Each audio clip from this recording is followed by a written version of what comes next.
I grew up hearing this Spanish proverb a lot. Vísteme despacio, que tengo prisa.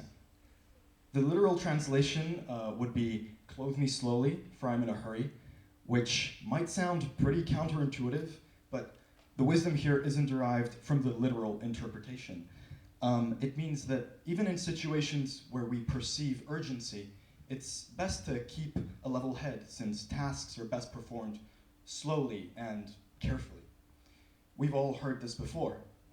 It's a common collective understanding that everything is best done mindfully.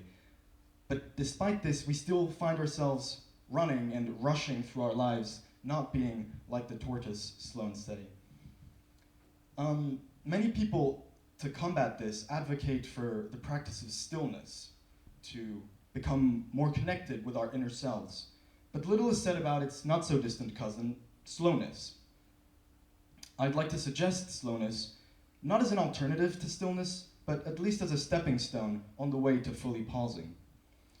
The notion of hurrying everywhere is especially prevalent in schools, where I find that most of my classmates and peers have these feelings of being overwhelmed, dissociated, or lacking purpose in what they do.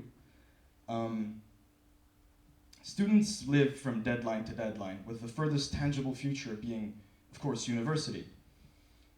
And I like to look at university. Well, university is to the student like the stadium is to the football fan. And I'll get into that. I always view high schoolers like this group of villagers that just showed up at the big city to support their local team in the big final. They get dropped off at one end, and they have to make their way through the city to reach the stadium. In this analogy, the city represents life. Wow, so deep. And the stadium is whatever goal we're reaching for. They go through the city, not really paying attention to their surroundings, not focusing on the intricate architecture or the warm cafes because they're fixed on stadium. They have a mission. Once they get there, they have the time of their lives. The plot twist isn't that their team loses or that they get made fun of for being from the countryside. It's that once the game finishes, it's dark outside. The city seems hostile. And it would have been useful to familiarize yourself with the city for when the game finishes. University is the students' stadium, but if you look around, you'll find that most people have stadiums of their own, goals that we hurry to, and in doing so, miss out on other opportunities or just enjoying life as a whole. I found that applying slowness, like any good condiment, can be applied to many things. It helps any situation in these two particular aspects. I mean, it's not only two, maybe not both at the same time, but for the sake of a thorough and slow analysis, let's stop at two. The first is focus, or attention. I came up with a very neat analogy for this. So analogy number two, I was cleaning my driveway the other day with a hose, right? Gently spraying, as one does. But then there was this patch of mud, right, that just wouldn't go away no matter the angle or the distance at which I hit it with the hose. But then I realized that if you turn the head, a single jet of powerful water comes out. And I thought, Eureka! What a great metaphor for the power of our focus. We're all kind of like the hose, right? We are dispersed. That's our default setting. But if we manage to turn the head, we get this powerful jet of concentrated focus that we can use to tackle problems more effectively. How does this relate to slowness? You may be asking, well, to answer that, I would like to go back a bit in history to my first experiences with slowness. Thank you to my parents for introducing me to it at such a young age through these retreats of Christian meditation, because that's what culturally hit closest to home. But don't worry, you don't have to be religious to appreciate the exercises or get some nuggets of wisdom. So the first one I went to, we had to walk up and down this hill as slowly as we possibly could, right? We were all children, so you can imagine how that went. But now take that assumption you made about the restlessness of children, and apply it to everyone. Because the thing with slowness isn't not being able to physically go slowly. All of us have pretended to dodge bullets like Neo in slow motion. So our bodies can go as slow as we want them to. It's finding comfort in slowness that people can't seem to do. You'd be surprised at the number of grown adults who can't walk up and down a hill as slowly as they possibly can, because they feel uneasy. Focusing on one single thing at a time just doesn't seem to be compatible with our lifestyle nowadays. But as soon as you realize that the world goes on without you, and that you don't have to be running at its pace, you start to notice that there are little caterpillars on the floor, and that the sun casts funny shadows through the leaves of lavish trees. Actually, focus has been a bit of an issue for me, thanks to these spawn of Satan, like Nathan has told us. In my pocket, we've all, I'm sure I'm not the only one who says that we spend too much time on our phones, and that they suck the attention out of us like dementors, just sucking it all out. But how does this relate to slowness? Well, when you start living your life more slowly, you become aware of all of these bad habits, how you spend your time and where you place your focus. So your time and your attention get these newfound worth, and you start spending them in ways that are more meaningful, and you distance yourself from bad habits. This is precisely how psychoanalysts tackle binge eating, for example. Like, they tell people to eat really slowly because you get in touch with your body, your needs, and your bad habits, and it's easier to distance yourself from them. And just like that, living slowly has actually bought you more time. A paradox.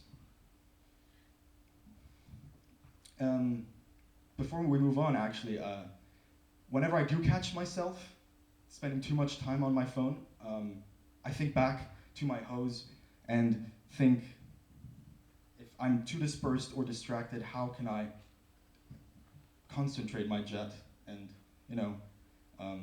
spend it on what I actually want to, right? So part 2, change.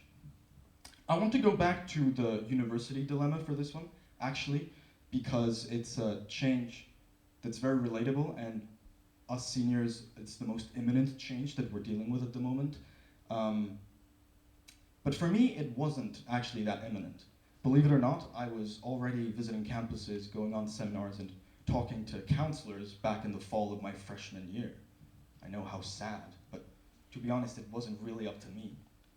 Although I am grateful that I was introduced to the process as early as I was, because it allowed me to prepare, you guessed it, slowly.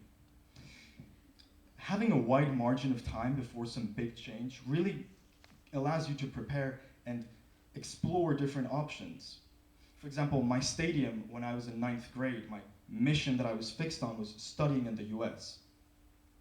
But I came to realize that I don't have to go as far away from home as I have to. There's plenty of stuff left for me here to do. For example, my brothers, they're now the age I was back then, and hell knows I would have given anything to have a guide back in those days.